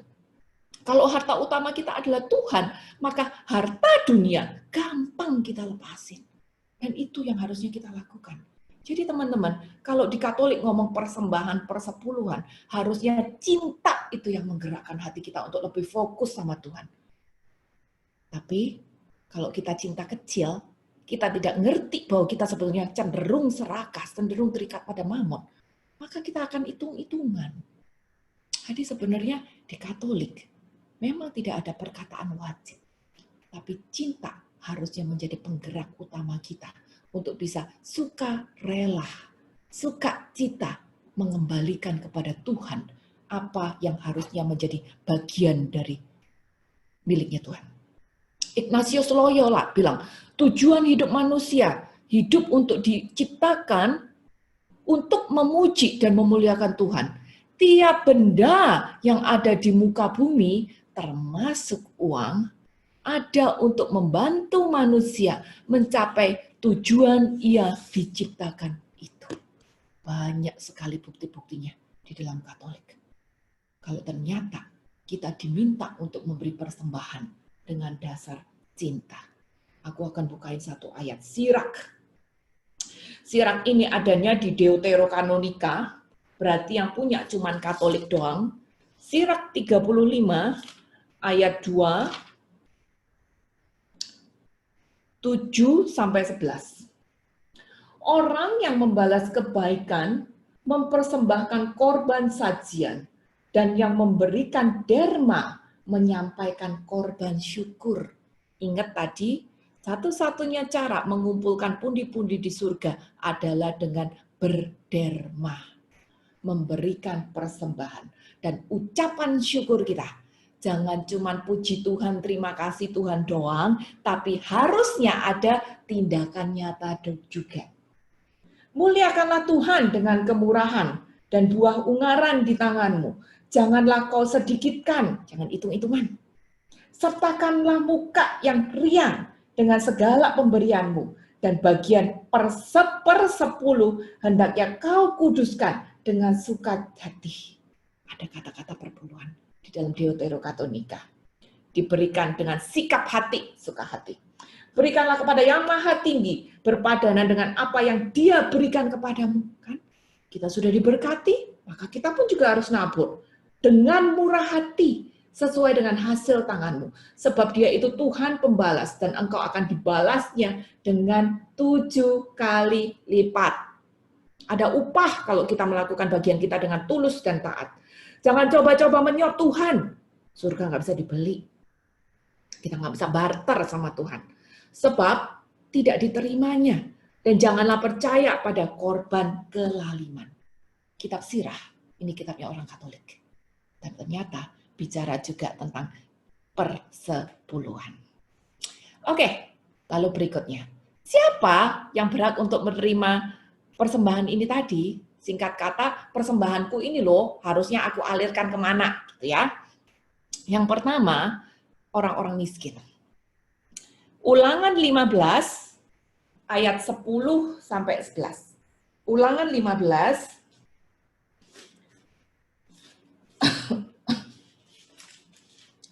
ayat 10 dan 11. Engkau harus memberi kepadanya dengan limpahnya, dan janganlah hatimu berduka cita apabila engkau memberi kepadanya. Sebab oleh karena hal itulah Tuhan Allahmu akan memberkati engkau dengan segala pekerjaanmu dan dalam segala usahamu. Sebab orang-orang miskin tidak hentinya akan ada di dalam negeri itu. Itulah sebabnya aku memberi perintah kepadamu. Demikian, haruslah engkau membuka tangan lebar-lebar bagi saudaramu yang tertindas dan yang miskin di negerimu. Jadi orang miskin adalah orang yang berhak untuk menerima persembahan kita. Orang miskin akan selalu ada di sepanjang sejarah zaman, dan lewat mereka Tuhan izinkan kita membagikan berkat, mengembalikan kepada Tuhan. Dan lewat persembahan itu juga, derma itu juga, kita sebetulnya sedang mengumpulkan pundi-pundi kita di surga. Ada banyak sekali ayat paralelnya, aku bacakan doang. Yohanes 12 ayat 7-8, Markus 14 ayat 7, dan banyak yang lainnya. Tapi aku mau baca satu ayat dari Amsal 19 ayat yang ke-17. Amsal 19 ayat yang ke-17. Siapa menaruh belas kasihan kepada orang yang lemah, memiatangi Tuhan yang akan membalas perbuatannya itu. Ternyata teman-teman, kalau kita berderma, kita itu memiutangi Tuhan. Kalau Tuhan utang sama kita, kira-kira dia bayar enggak? Kalau Tuhan utang sama kita, kira-kira dia bayar enggak? Pasti dia bayar. Secara dia yang punya isi seluruh dunia loh. Jadi kalau kita berderma, kita itu membuat Tuhan utang sama kita. Selama kita lakukan dengan hati yang tulus ya. Bukan dengan kita sikap, Tuhan, aku udah derma nih ya, kembaliin 7 kali lipat sesuai dengan ayat. Enggak seperti itu ya. Hati tulus, baru kita terima upahnya. Satu-satunya cara buat Tuhan utang dengan manusia ini dengan menolong orang lemah. Memang orang lemah banyak sekali, apalagi zaman-zaman ini. Intinya gini, kita tidak bisa menolong semua orang. Kita kemampuan juga terbatas. Tapi at least dengan apa yang kita punya, kita menolong 1-2 orang ini sesuai dengan kesanggupan kita. Gitu. Itu aja. Nggak usah mikir terlalu besar. Nggak usah terlalu mikir terlalu besar. Kita konsen dengan apa yang kita punya untuk orang-orang di sekitar kita. Intinya kita belajar untuk tidak mengecewakan orang-orang yang datang sama kita. Mungkin ada orang yang datang sama kita, Bu, aku ini, aku butuh 150.000. Mungkin aku nggak punya 150.000. Gitu. Tapi kita belajar, jangan sampai dia pulang dengan tangan hampa. Berkati dia semampunya kita. Mungkin kita punya 10.000, mungkin kita punya 20.000 gitu. Tapi at least jangan sampai dia pulang dengan kecewa gitu. Sedikit yang kita punya kita berkati. Aku belajar dari satu teman aku ya. Dia di Bali, kerjaan travel, otomatis hari ini gagal total semuanya. Nol, drop, cancel semuanya. Istrinya kena PHK, masuk rumah sakit pula, sempat masuk rumah sakit cukup lama gitu. Jadi istilahnya habis-habisan di masa COVID ini. Tapi kan dia tetap berusaha untuk melakukan dapat sesuatu gitu, untuk bisa makan satu keluarga plus memberkati orang juga gitu. Maka apa yang dia lakukan? Pertama, dia masak biasa, tumis buncis sama tahu gitu. Lalu dia bikin ekstra lebih. Dia bagiin kepada orang-orang yang memang tidak mampu gitu. Cuma 5 bungkus, 10 bungkus, sebisanya dia gitu. Terus satu hari dia terima berkat. Maka dia bikin lagi 15 bungkus, sedikit lebih banyak. Lalu lama-lama ada orang nitip, dan dia cuma hargai satu bungkus itu 5.000. Cuman 5.000 perak. Orang bisa kenyang dengan nasi dan lauk pauk, dikasih minum juga gitu. Cuman 5.000. Dan dia lakukan ini selama masa COVID dari Maret sampai sekarang ini. Hari ini dia bisa berbagi ribuan nasi bungkus ke orang. Sehari itu bisa ratusan gitu ke orang. Bukan hanya memberkati dia ya, dari 5.000 mungkin dia untung 500 perak atau berapa gitu ya. Bukan hanya memberkati orang, tapi Tuhan juga memberkati dia lewat nasi bungkus doang yang harganya tuh 5.000 perak gitu. Luar biasa banget. Jadi yang penting kita belajar untuk melakukan bagian kita dengan tulus, itu aja. Jadi itu tadi yang pertama, kepada siapa persembahan kita itu harus diberikan, kepada orang-orang yang lemah. Kedua, persembahan bisa diberikan kepada gereja. Tadi kita udah bahas sedikit ya, kepada gereja. Itu aku tidak akan bacakan, catat aja ayatnya di Keluaran 25, ayat 2 dan 8. Ada juga di konsili nomor 222. Jadi pembangunan gereja ini kita bisa arahkan sebagai dua. Satu, pembangunan gereja secara fisik, satu pembangunan gereja secara iman. Dan di situ baiknya kita ikut ambil bagian. Pembangunan gereja bukan hanya secara fisik, tapi juga pembangunan gereja secara iman. Itu yang penting. Itu yang penting. Kalau iman kita bertumbuh, iman orang-orang di sekitar kita bertumbuh, otomatis pembangunan gereja fisik itu ngikut. Jangan sampai terjadi seperti di Eropa. Fisiknya kenceng, imannya drop. Habis. Nah, buat informasi aja, pembangunan gereja secara fisik ini cuma ada di perjanjian lama. Kenapa? Karena di perjanjian baru, gereja lagi dikejar-kejar sama Roma. Bahkan bait Allah dihancurkan. Maka tidak ada pembangunan gereja di masa perjanjian baru. Hari ini masih ada banyak. Lalu ini yang seru lagi. Orang yang berhak menerima persembahan adalah pelayan Tuhan. Ingat, dulu original diberikan kepada orang Lewi yang pekerjaannya adalah melayani bait Allah. Maka hari ini kita juga diajar untuk mengembalikan persembahan kita dan diberikan kepada pelayan-pelayan Tuhan. Yehezkiel 44 ayat yang ke-30. Yehezkiel 44 ayat yang ke-30.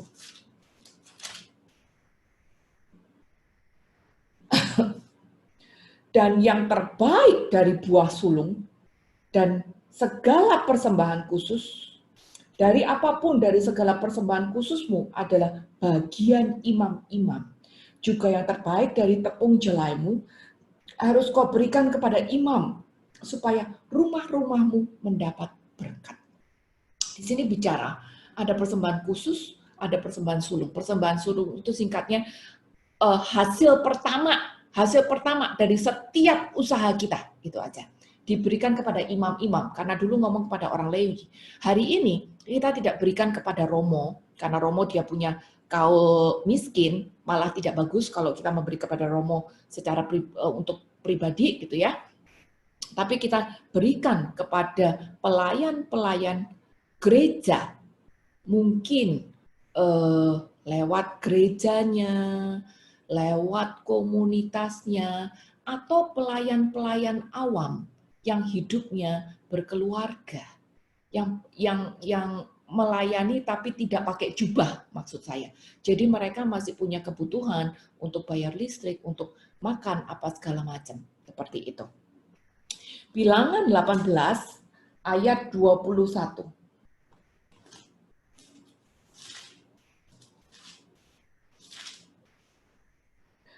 Mengenai Bani Lewi, sesungguhnya aku berkata kepada mereka, segala persembahan persepuluhan di antara orang Israel sebagai milik pusakanya untuk membalas pekerjaan yang dilakukan mereka. Pekerjaan pada kemah pertemuan. Jadi istilahnya kayak gini ya. Para pelayan Tuhan, ini kan orang-orang yang memperkaya, mengenyangkan tubuh rohani kita. Aku ulang sekali lagi, ada yang namanya tubuh jasmani, ada yang namanya tubuh rohani. Tubuh jasmani kita, tadi pagi misalnya makan soto, maka kita bayar di warung soto. Tadi siang tubuh jasmani kita makan gado-gado, maka kita bayar di warung gado-gado. Kalau untuk jasmani aja, kita berani bayar loh untuk setiap makanan yang mengenyangkan jasmani kita. Maka untuk tubuh rohani kita, harusnya kita perhatikan juga. Apalagi tubuh rohani ini yang sifatnya kekal. Setiap makanan yang mengenyangkan tubuh rohani kita, harusnya kita appreciate juga, kita hargai. Saya nggak mau pakai istilah bayar, tapi harusnya kita menghargai setiap makanan, setiap orang yang mengenyangkan tubuh rohani kita, yang memberi makan tubuh rohani kita. Karena mereka adalah pelayan-pelayan Tuhan juga yang sudah mengenyangkan tubuh rohani kita. Itu. Kalau kita makan di warung soto, kita bayar di warung soto. Kalau kita makan di warung gado-gado, kita bayar di warung gado-gado. Jangan kita makan di warung soto, bayarnya di tempat gado-gado. Makannya gado-gado, bayarnya di warung gudeg. Jangan seperti itu. Jadi semuanya ada porsinya masing-masing. Di mana kita dikenyangkan, di situ kita menghargai mereka. Seperti itu. Mungkin ada yang bilang, lah aku parokinya satu, parokinya satu, komunitasnya dua, ibu rohaniku ada 3. Ya udahlah, bagi sendiri, nggak apa-apa. Kita yang paling tahu siapa yang paling mengenyangkan tubuh rohani kita. Itu aja. Saya juga belajar untuk seperti itu. Berbagi, memberikan bagianku lewat ibu rohani, komunitas, seperti itu. Paroki juga, bagi aja sendiri. Saya percaya Bapak dan Ibu punya hikmat untuk lakukan itu. Markus 9 ayat ke-41. Markus 9 ayat 41.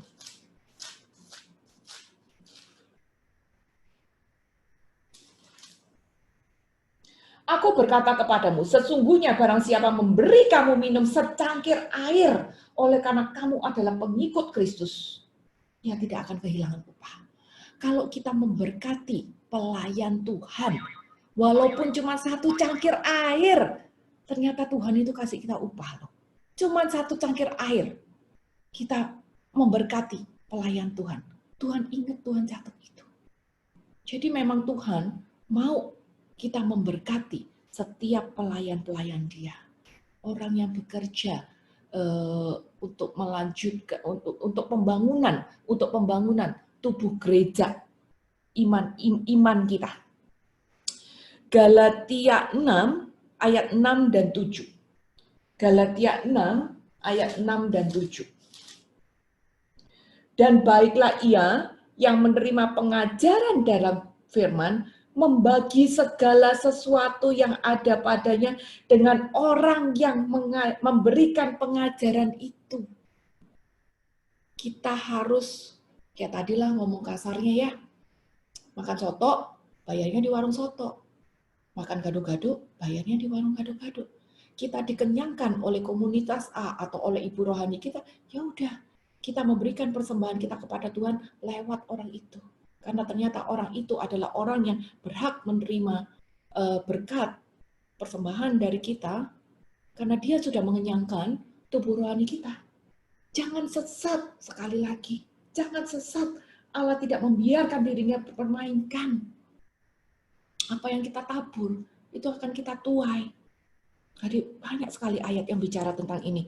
1 Kor 9 ayat 14. 1 Kor 9 ayat 14. Ayat yang 14.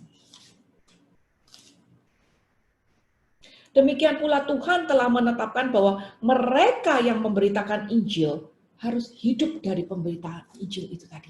Jadi Bapak Ibu, memang ada orang yang dipanggil Tuhan untuk mewartakan Injil.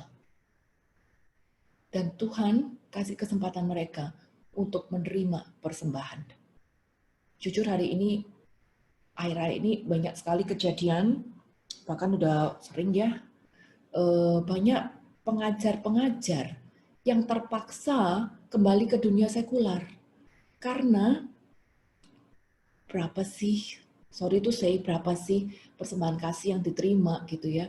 Kalau dia anaknya sampai 5, harus sekolah, harus makan gitu. Berapa persembahan yang dia terima dari ngajar itu tadi? Nggak cukup buat nyekolahin anak 5, beli susunya, nggak cukup. Jadi dengan terpaksa dia harus kembali ke dunia sekular. Nah, kalau pengajar-pengajar yang bagus ini kembali ke dunia sekular, siapa yang rugi? Kita yang rugi. Karena dia adalah orang-orang yang sudah dipilih Tuhan sebetulnya untuk mengenyangkan tubuh rohani kita. Tapi dengan terpaksa harus kembali ke dunia sekular. Karena ya dia hidup berkeluarga. Mau gimana lagi? Seperti itu. Jadi teman-teman, kalau kita tidak lakukan bagian kita dengan benar dan tidak dialirkan dengan tepat, sebenarnya kita sendiri yang rugi. Kita sendiri yang rugi. Ini akibat kalau kita tidak menjalankan perpuluhan dengan benar dan tidak dialirkan kepada tujuan-tujuan yang tepat. Nehemia 13 ayat 10 sampai 11. Nehemia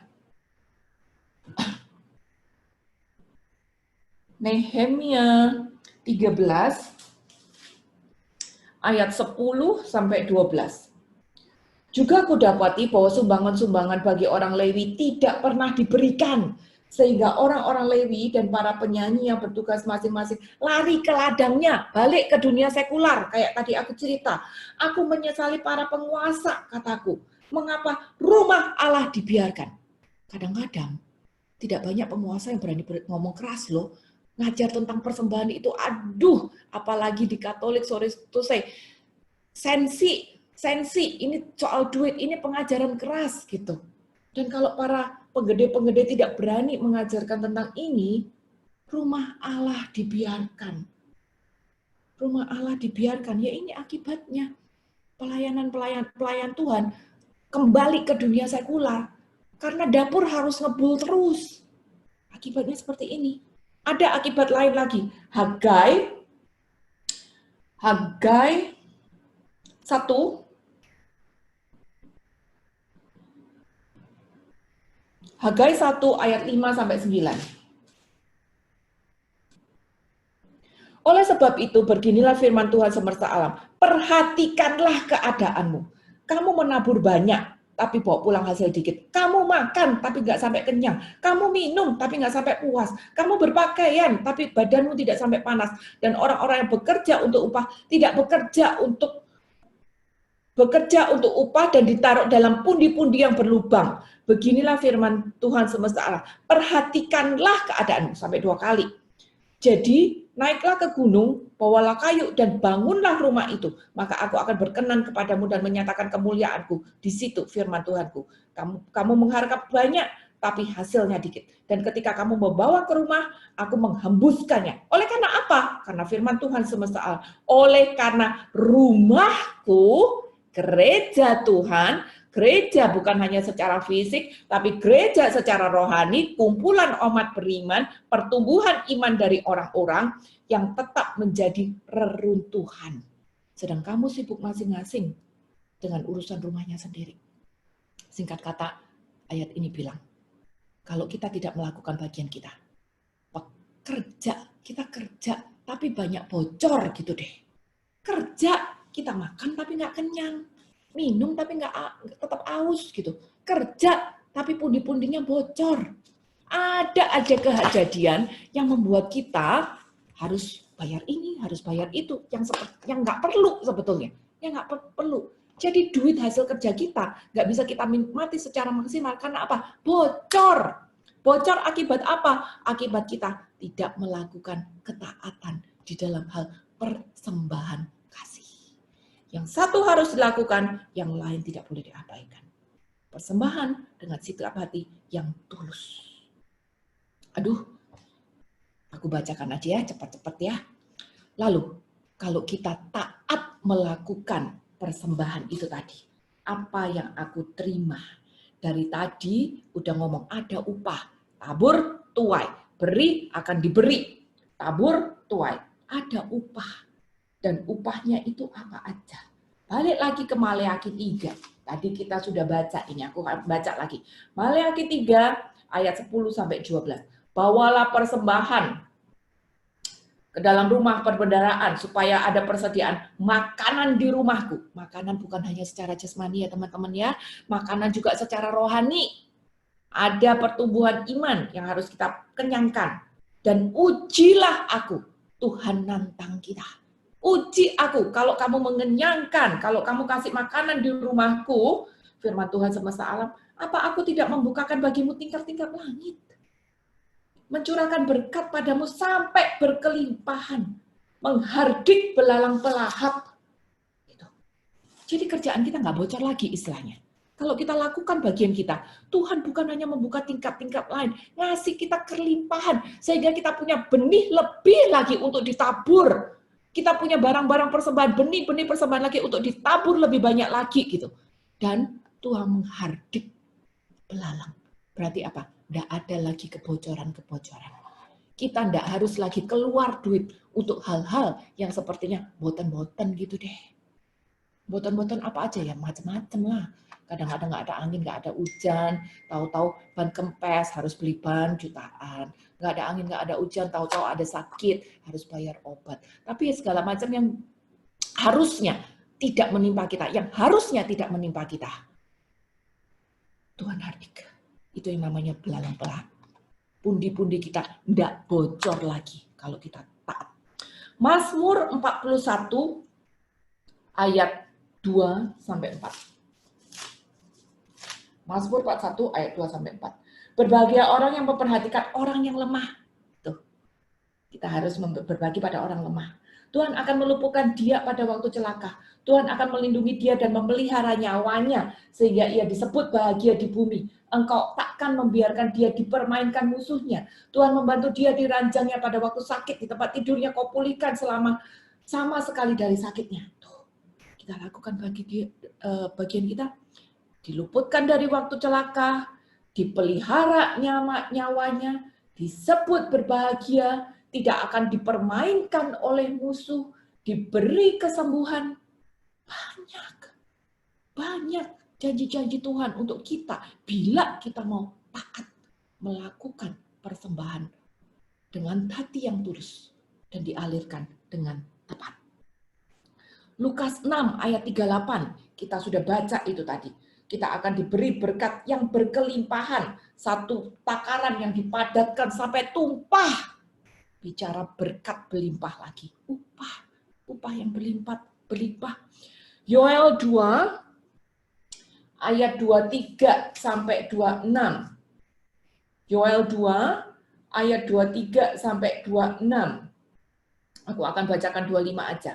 Aku akan memulihkan kepadamu tahun-tahun yang hasilnya dimakan habis oleh belalang pindahan, belalang pelompat, belalang pelalap, belalang pengerik, tentara-tentaraku yang besar yang kukirimkan di antara kamu. Maka kamu akan makan banyak-banyak dan menjadi kenyang. Dan kamu akan memuji nama Tuhan Allahmu yang telah memperlakukan kamu dengan ajaib, dan umatku tidak akan menjadi malu lagi untuk selamanya. Teman-teman, tadi kita udah baca, kalau kita tidak melakukan bagian kita dengan benar, bisa jadi kerjaan kita ini kayaknya hasilnya tuh bocor. Bayar duit untuk sesuatu yang boton-boton, yang nggak perlu. Tapi kalau kita lakukan bagian kita, sesuai dengan ayat yang kita baca, Tuhan bukan hanya bukakan tingkat-tingkat langit, usir belalang pelahap. Tuhan kasih kita berkat berkelimpahan, dan Tuhan juga akan memulihkan keadaan kita. Kalau dulu saya pernah bocor sampai habis-habisan, di sini ayat bilang dimakan 4 macam belalang.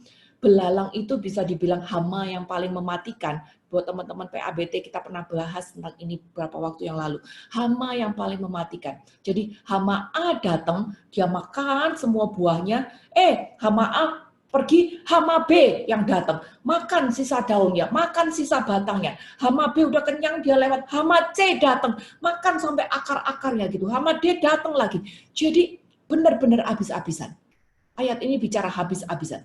Tapi walaupun kita sudah habis-habisan, tapi kita belajar untuk taat, memberikan persembahan dengan hati yang tulus kepada tujuan-tujuan yang tepat, maka Tuhan akan pulihkan semua itu tadi yang udah bocor habis-habisan. Tuhan akan pulihkan semuanya.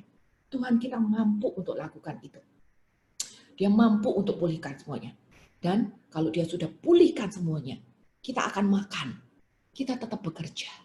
Ya. Tapi pekerjaan kita tidak bocor lagi. Makanya kita bisa makan kenyang. Karena pekerjaan kita nggak bocor lagi. Dompet kita nggak bocor lagi. Nggak harus bayar hal-hal yang harusnya tidak menimpa kita lagi. Seperti itu. Jadi teman-teman, itu janji Tuhan. Nah, aku akan bacain secara singkat. Sikap kita di dalam memberi. Yang pertama, kita harus sikap rela hati. Ingat ya tadi ya, yang satu harus dilakukan, yang dua, yang lain tidak boleh diabaikan. Jadi rela hati. Dengan sukacita, tadi kita udah baca 2 Korintus 9 ayat 7. Sukacita, rela hati, gak boleh terpaksa gitu. Lalu yang kedua, sesuai dengan takaran kita. 2 Korintus 8 ayat 12. Ulangan 16 ayat 16-17. Sesuai takaran kita, singkatnya enggak boleh utang deh dari apa yang ada dari aku. Gitu. Enggak boleh gengsi utang sebelah karena pengen kasih persembahan. No, dari apa yang ada padaku. Lalu dengan diam-diam. Matius 6 ayat 2 sampai 4. Apa yang dikasih tangan kiri, tangan kanan enggak usah tahu kan? Diam-diam. Gitu. 1 Korintus 16 ayat 1 sampai 2 secara rutin. Itu sikap hati kita. Kenapa rutin? Karena Tuhan memberkati kita rutin kok. Kan bukan cuma setahun sekali. Sesekali gitu. Kan Tuhan kasih kita berkat rutin. Ya jadi ya kita mengembalikan pada Dia rutin juga. Itu yang harusnya jadi sikap hati kita. Rela hati, sesuai takaran, nggak boleh utang, diam-diam, jadi nggak ada kesombongan, dan lakukan secara rutin. Jadi itu inti pengajaran kita hari ini, teman-teman. Kalau kita taat, Tuhan akan sediakan semuanya untuk kita. Kita belajar untuk tidak hitung-hitungan sama Tuhan. Kita belajar untuk melepaskan keterikatan kita sama Mamon dan membuat Tuhan sebagai harta kekayaan yang paling berharga. Agar hati kita benar-benar terpaut pada Tuhan. Saat hati kita hanya terpaut pada Tuhan, kita tidak akan menjadi cenderung serakah. Dan mengembalikan persembahan kita kepada Tuhan tidak lagi menjadi satu hal yang susah. Persembahan sifatnya adalah persembahan iman, persembahan khusus, atau persembahan perpuluhan. Dan yang berhak untuk menerima persembahan adalah orang miskin, pembangunan gereja, baik gereja secara fisik maupun gereja secara iman, dan juga pelayanan-pelayanan Tuhan. Dan juga sikap hati kita pada waktu memberi, rela hati, sukacita, sesuai takaran kita dengan diam-diam dan juga secara rutin. Dan kalau kita lakukan itu, ada janji-janji upah yang Tuhan akan berikan pada kita. Dia akan buka tingkap-tingkap langit, dia akan hardik belalang pelahap, luputkan pada waktu celaka, pelihara nyawa kita, pulihkan pada waktu sakit, kita tidak lagi dipermainkan oleh musuh, kita akan diberi berkat secara berkelimpahan, dan kerja kita tidak akan bocor lagi. Semoga menjadi berkat. Terima kasih Sheila atas pengajarannya siang ini. Luar biasa sekali, saya pribadi banyak belajar sekali siang ini. Di sini ada beberapa pertanyaan, saya langsung bacakan ya. Pertanyaan dari Ibu Evi, dalam agama Katolik tidak biasa melakukan perpuluhan. Mungkin bisa memberi, kadang tidak dihitung-hitung, bisa lebih daripada perpuluhan, walau tidak secara langsung. Tetapi terbagi-bagi, setiap kolektor, seperti tiap kolektor, ikut pendalaman iman, dan lain-lain. Ini bagaimana? Tadi sebenarnya sudah dijawab semua ya pertanyaan itu ya. Ya memang di Katolik tidak disebut persembahan perpuluhan, sebutnya adalah persembahan kasih, tapi kalau kita memang hidup di dalam kasih, maka kita akan bisa memberi lebih daripada 10%. Saya tadi sudah bacakan juga ayat-ayat dari Perjanjian Baru, dari hukum kanonik gereja, dari katekismus gereja, dari kitab sirah yang hanya ada di Katolik, gitu, bahwa betapa pentingnya persembahan itu tadi. Sedangkan angka 10% itu tetap ada di dalam Alkitab. Dan baiknya memang kita pakai angka 10% itu tadi karena tidak pernah dihapus dari Alkitab sebagai patokan kita pribadi. Kenapa? Kalau kita tidak punya patokan, ingat bahwa manusia itu punya kecenderungan untuk serakah. Maka kalau kita tidak punya patokan, kita akan cenderung untuk memberikan remah-remah. Lalu kemana persembahan itu dialirkan? Kalau ibu punya, ada gereja, ada persembahan ini, ada apa komunitas, ada apa, tidak apa-apa, bagi aja menurut hikmat ibu. Yang penting sikap hati kita berikan dengan rela, bukan hitung-hitungan. Dan seperti tadi kita sudah belajar bahwa salah satu yang harus kita lakukan adalah membagi secara rutin. Kenapa? Karena Tuhan pun memberkati kita secara rutin seperti itu. Semoga menjawab. Oke, pertanyaan berikutnya, bagaimana cara menghitung perpuluhan? Misalnya gaji 1 juta. Udah? Oke. Kalau menghitung perpuluhan, ya namanya perpuluhan, 10% lah. Kalau gaji 10 juta ya 10% dari 10 juta. Nah, kadang-kadang yang susah itu kalau orang dagang, karena belum tentu untungnya aja sampai 10% kan. Jadi ambil 10% dari keuntungan netnya. Kira-kira hitungan kasarnya seperti itulah, 10% dari keuntungan net setelah dipotong biaya-biaya, dipotong pajak apa segala macam. Pakai itu tadi sebagai patokan kita. Bapak dan Ibu, saya tahu ini adalah pengajaran yang keras. Untuk memberikan 10% itu bukan satu yang gampang, apalagi kalau gaji kita minim ya. Tapi percaya sama Tuhan. Saat kita punya iman, percaya itu tadi, bahwa Tuhan menjaga kita tidak punya banyak waktu untuk sharing, tapi sebetulnya ada banyak sekali bukti-bukti bahwa pada saat kita berani untuk melakukan bagian kita, Tuhan itu benar-benar mengusir belalang pelahap. Asal kita berani dan punya iman untuk taat itu tadi. Oke, ini pertanyaan terakhir ya, dari Ibu Dewi, tentang persembahan kepada orang-orang miskin atau yang membutuhkan. Di zaman sekarang ini banyak orang yang berpura-pura miskin, agar orang tersentuh untuk memberikan bantuan. Di awal ketika saya memberikan bantuan, saya memberi dengan rela dan tulus. Tapi ketika tahu bahwa saya dibodohi, saya jadi marah dan menyesal sudah memberi bantuan. Sikap hati seperti ini kan tidak jadi berkat buat saya. Bagaimana sebaiknya kita menyikapi orang-orang yang memanfaatkan kesempatan dan kebaikan orang yang seperti ini?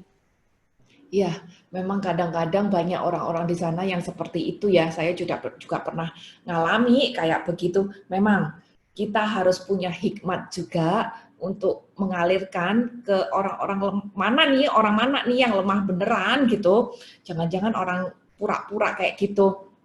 Maka sebetulnya kalau dari Keuskupan Jakarta itu ada satu buku yang ngeluarin kayak panti-panti resmi mana gitu yang benar-benar di bawah keuskupan. Karena banyak juga panti-panti yang ngaku diri Katolik dikelola oleh bruder A, bruder suster B gitu, tapi ternyata nggak di bawah keuskupan gitu. Brudernya kasus atau susternya palsu kayak gitu-gitu.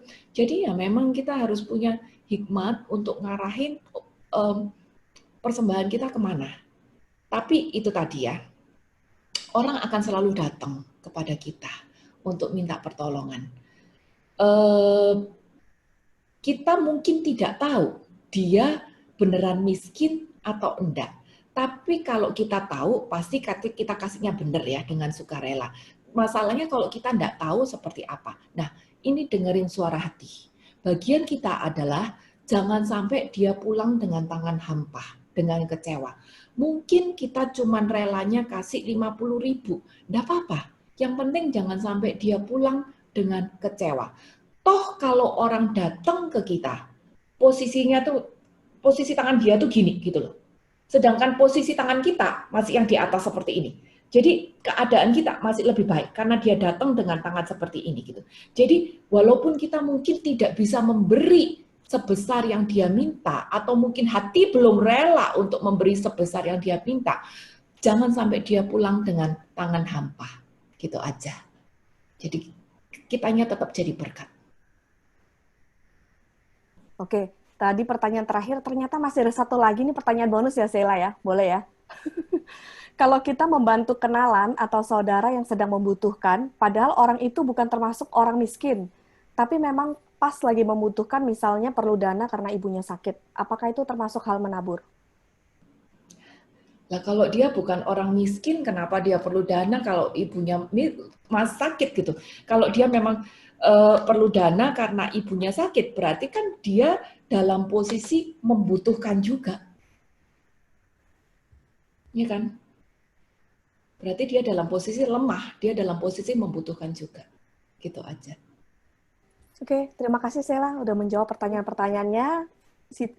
Semoga menjawab semua ya Bapak Ibu, jadi kita juga jelas. Kita tahu, Bapak Ibu, mari kita sekarang masuk ke persembahan. Silakan ya.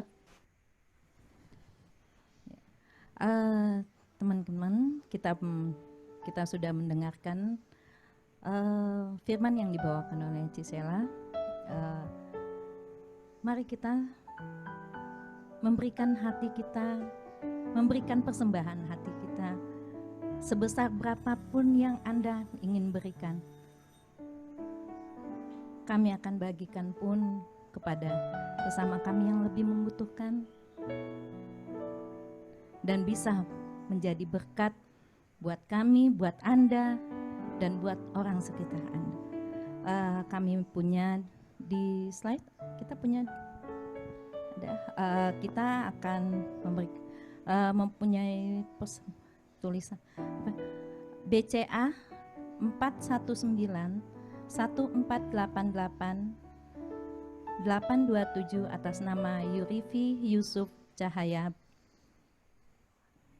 PABT atau PA Bunda Teresa. Ini kami memberikan untuk para buruh yang terkena PHK. Karya-karya PABT banyak sekali, tapi ini salah satunya.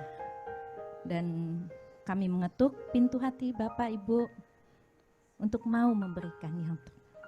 Terima kasih.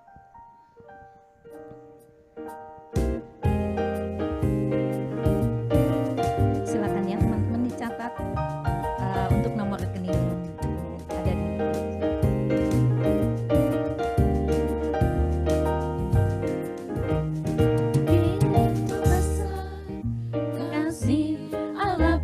kita. Diberkatilah anak cucu kita di mana-mana.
kepada kita.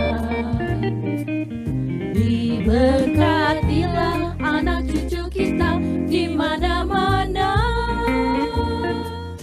Tuhan mengubah miskin dan menjadikan kaya. Dia merendahkan dan meninggikan juga. Berbahagialah bagi orang yang percaya. Anak cucunya tidak akan meminta-minta, karena Allah menggenapi firman-Nya. Tiada yang mustahil bagi orang percaya. Tiada yang mustahil bagi orang percaya. Tiada yang mustahil bagi orang percaya. Ya, mari kita tutup. Sebentar, ada pengumuman. Bapak Ibu sebentar ya, jangan leave dulu, ada pengumuman cuman sebentar aja. Jika ada Bapak Ibu yang perlu dukungan doa, bisa japri ke saya, Evelyn, atau ke Catherine di nomor yang tertera di layar. Dan kita, PA Bunda Teresa, juga ada akun di sosial media, ada di Facebook, Instagram, dan YouTube. Bisa di-follow akunnya untuk mengetahui kegiatan-kegiatan kita, dan juga foto-foto yang diambil sewaktu pengajaran juga kita posting di sana. Kita akan bertemu kembali di pengajaran Kamis depan dengan Pater Wawor, dengan tema I Am Who I Am Part 2, bagian kedua. Jika Bapak Ibu yang sudah mengikuti bagian pertamanya waktu itu, jangan ketinggalan ya minggu depan supaya tuntas pengajarannya. Buat Bapak Ibu yang sudah pernah mengisi formulir pendaftaran, tidak usah mengisi lagi. Cukup dilakukan 1 kali saja. Link akan dikirim via email. Buat yang belum pernah mengisi, bisa mengisi formulir pendaftarannya. Nanti setiap minggunya link akan langsung di-email ke email yang sudah didaftarkan. Untuk mendapatkan formulir pendaftaran, bisa menghubungi Jenny atau Monik di nomor yang tertera di layar. Kiranya Engkau memberkati aku berlimpah-limpah dan memperluas